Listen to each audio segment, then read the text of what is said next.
আমি নিজে নিজেই হাতে মেহেন্দি পরেছি আর এখন সবুজ চুড়ি পরে নিলাম। তো স্নান করে এখন চলে আসলাম বাবার মাথায় জল ঢালতে। তো এখানে গরুর দুধ সেরকম পাওয়া যায় না, তাই একটা প্যাকেট কিনে নিয়েছি দুধের, আর ফুল কিনে নিয়েছি মন্দিরের সামনে থেকেই।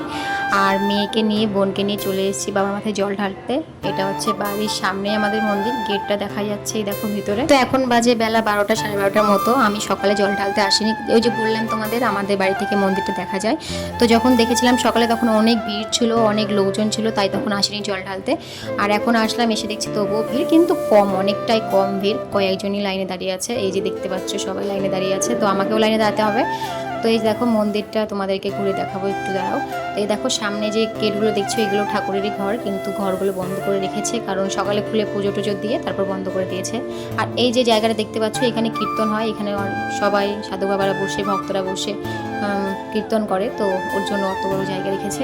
আর এদিকে আমার মেয়েকে ধরে রেখেছে আমার বোন, কারণ খুব শয়তান, এই দেখো দুষ্টুমি এত করছে, দেখো খালি দৌড়াদৌড়ি করছে, কখন যে পড়ে গিয়ে লেগে যাবে বুঝতে পারবে না ও। তো আমি এদিকে এসেছি জল নিতে, বাবার মাথায় জল ঢালবো। তো বাড়ি থেকে গঙ্গা জল আর দুধ নিয়ে এসেছি, আর এখান থেকে একটু জল মিক্স করে নিলাম আর নিয়ে লাইনে দাঁড়িয়ে পড়েছি। তারপর আমার একটা ফ্রেন্ডের সঙ্গে এখানে হঠাৎ করে দেখা হয়ে গেল।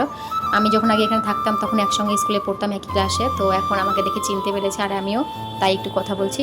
তারপর আমার মেয়ে এখানে ঘন্টা বাজাতে শুরু করে দিয়েছে, বারবার করে ঘন্টা বাজাবে বলছে। মেয়ের ঘন্টা বাজানো হয়ে গেছে, এখন আমিও ঘন্টাটা বাজিয়ে দিলাম। তো এখন যারা জল ঢালতে ঢুকছিল তারা বেরোবে আর আমরা এখন ঢুকবো। তো এই যে ওরা বেরিয়ে গেল আর আমরা ঢুকে পড়েছি জল ঢালার জন্য। ঘরটা খুবই ছোট, এখানে 2 থেকে 3 জনের বেশি ঢুকলে খুবই কষ্ট হয় জল ঢালতে। তো আমরা তাও ঢুকে পড়েছি 4 জন একসঙ্গে, আর জল ঢেলে তাড়াতাড়ি বেরিয়ে আসলাম, কারণ এখানে ভিডিও করার মতো সময় দিচ্ছে না। তো তারপর আমার বোন জল ঢালতে গেল, আমি ফোনটা ধরলাম, বনে জল ঢালাও হয়ে গেছে। আর এই যে এখানে দেখতে পাচ্ছ এখানে যজ্ঞ করার জায়গা, এখানে পুজো হলে যজ্ঞ হয়।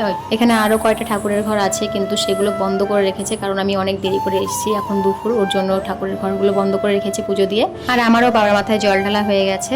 তারপর আমি এই যে বজরংবলী ঠাকুরকে একটু পুজো দিতে চলে এসেছি। তো এখন আমরা বাড়ি চলে যাবো।